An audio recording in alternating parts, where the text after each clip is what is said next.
This is Ronald at Win911, and thank you for joining us for our next video in our instructional video series. This is video number 5. We'll be covering roles, labels, and schedules today. And to give us a little setup for our discussion here, in general, roles and labels both will simplify the configuration and maintenance.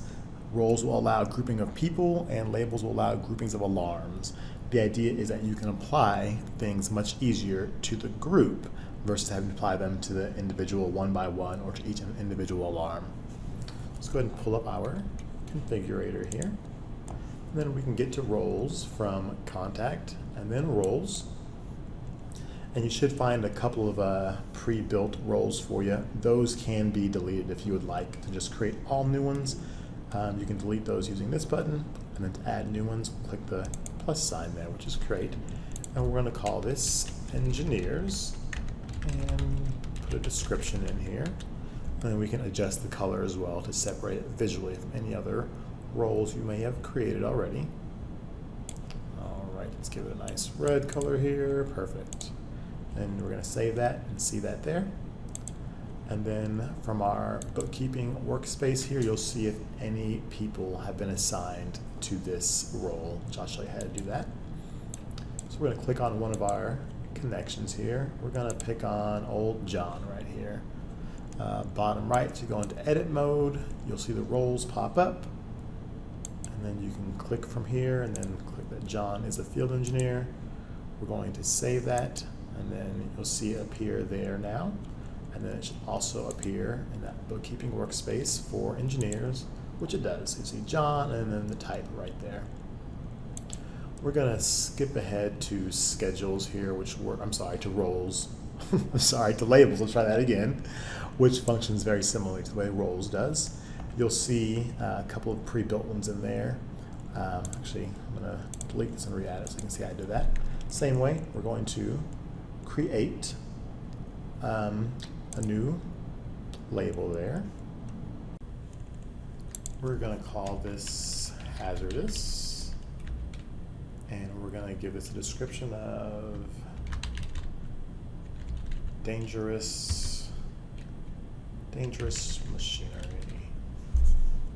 or whatever you'd like to call it there. You get the idea. We're going to give it a new color here. We're going to do pink or purple or fuchsia or whatever this is. All right, and then same thing. From here we can see if any alarms are utilizing this label. Right, now we're going to move on to schedules here. So we give you 8 pre-canned schedules. These cannot be edited, but we can copy and edit those. We'll get to that in a second here. The idea with schedules is that the system will need to know, when to contact somebody, so the schedule will show people's availability. There's 8 pre-canned one that should cover most types of schedules, but if you need to edit some or create your own, I'll show you how to do both those things. Let's say that one of these schedules is going to be pretty similar to what you want. Instead of recreating a whole new one, you can copy and edit that. So I'll show you, let's say for weekdays, you want to be nice and give everybody Thursday or Fridays off, and so you just want to have Monday to Thursday. So we're going to click down here to edit the copy.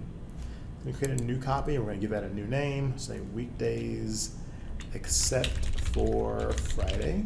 We're going to change the description to Monday to Thursday. And from here, I'll show you how to edit that. You can go about this a couple of different ways. So from here, you can click on the X for Friday. If you delete the entire series, that's going to remove every single entry on all the days, so we don't want that. Deleting the occurrence will delete just that one day. So you could do it that way, which might take a while, having to delete every single Friday and every month for the whole calendar year. So we are not going to do it that way. I'm going to show you a different one here. We're going to double click and we're going to open the series, so open the entire occurrence, and then we're going to edit it from here. We're going to edit recurrence, and then instead of doing every weekday, we're going to change that to weekly and just remove Fridays here. So we're going to click OK. I'm going to click OK, and now all of our Fridays are gone.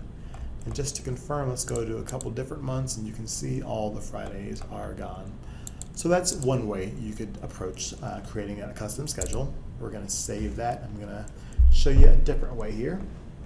If you have a lot more granular needs, instead of editing down a current copy, you can always create your own new copy. So we're going to show you that here. And we're going to call this we'll call this Shift A. And we're going to make this, I don't know, we'll call this Monday, Wednesday, and Friday from, we'll say 8 a.m. to 12 to noon or so. Okay. And then so from here you can do it a couple different ways. If you click the add new appointment, it's going to assume that you mean for the current day, which is today. So it's going to show up on Friday, June 2nd here, which you can see that right there. If you click anywhere else and inadvertently, let's say we click on the 3rd and then try to click add appointment, it's going to show up on the 3rd. This took me a few times of using to realize that. So I was like going crazy, like where's my add appointment? Where's it at? But then it's down below here. So just keep that in mind. Another way to approach this, let me X out of this. Okay. Another way to approach this is just double click the day itself. So we're gonna do that for Monday. And this is for, you can put one specific, if you use this screen here, this is applicable to that one specific day. We want to make this for several days. So we're gonna click on edit recurrence. That gives us more options here.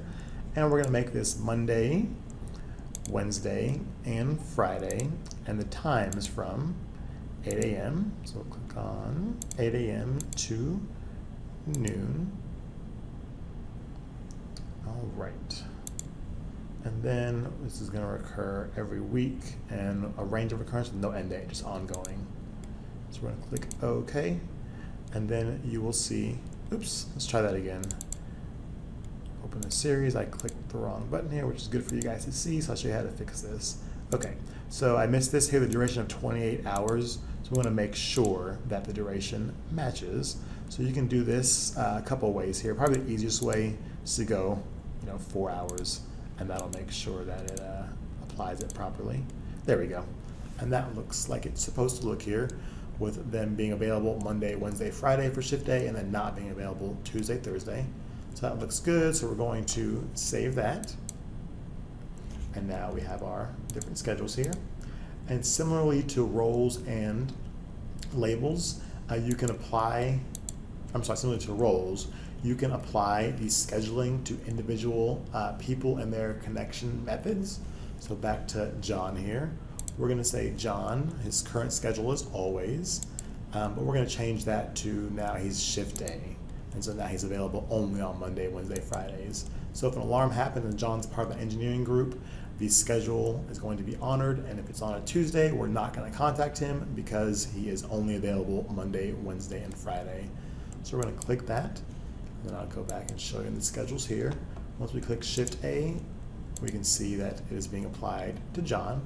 So that's one way to interact with schedules. Another way is through the advanced tactics, which I will show you some of this now, and then we'll get into this a little bit more in the next video here. Okay, so we're going to create a new tactic here, a new advanced tactic, I should say. Then there is a schedule decision block,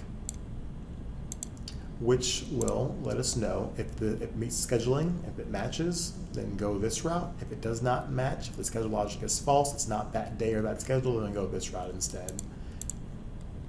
So we can click on things like Shift A, and then per our previous example, let's say if it doesn't match on Shift A, we want to notify John. Or if it does not match Shift A, which would mean it's a Tuesday or a Thursday, then we want to notify somebody else. So we're going to say if it's not Shift A, then let's go ahead and notify Georgie on his mobile 911 app instead. And then you can see here there's two little icons showing that schedules will be honored. If you want to ignore schedules, somebody's schedule is part of a tactic, you can click on this, and then you can choose to ignore their schedule. That way it'll always notify them. You can see that little icon changes there. All right, folks, well, that is our brief video on roles, schedule, and labels. As always, if you have any questions or concerns, feel free to email or call us. We're definitely here to help, and we look forward to working with you on the next upcoming video. Thanks, everybody.